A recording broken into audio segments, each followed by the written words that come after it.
வணக்கம் நிகிதா. அதாவது வங்கக்கடலில் உருவாகியுள்ள குறைந்த காற்றழுத்த தாழ்வு நிலை காரணமாக கடலோர மாவட்டங்களான 10 மாவட்டங்களுக்கு ரெட் அலர்ட் விடுக்கப்பட்டுள்ளது. அதன் தொடர்ச்சியாக சென்னை மற்றும் புறநகர் பகுதியில் காலை முதல் விட்டு விட்டு கனமழையானது பெய்து வருகிறது.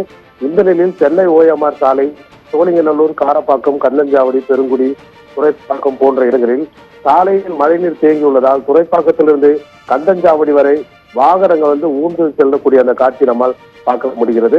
குறிப்பாக அங்கு மெட்ரோ பணி நடைபெறுவதால் அந்த சாலை வசதி சரிவர இல்லை எனவும், அதே போல மழைநீர் தேங்கி நிற்பதாலும் அங்கு வாகனங்கள் வேகமாக செல்லாத ஒரு சூழ்நிலையும் ஏற்படுகிறது.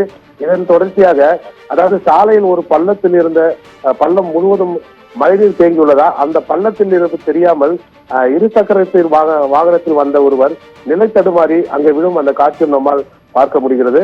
குறிப்பாக மழை காலங்களில் இது போன்ற சாலைகளில் பள்ளம் மேடுகள் அதிகமாக இருப்பதால் மாநகராட்சி நிர்வாகம் அந்த சாலைகளை முறையாக சீரமைக்க வேண்டும். மேலும் ஓஎம்ஆர் சாலையில் ஆங்காங்கே காரப்பாக்க பகுதியில் முழுமையாக அந்த சர்வீஸ் சாலை என சொல்லப்படும் அந்த சாலையில் முழுமையாக தண்ணீர் நீங்கினாலும் வாகனங்கள் ஊர்ந்து செல்ல ஒரு சூழ்நிலை ஏற்பட்டிருக்கிறது.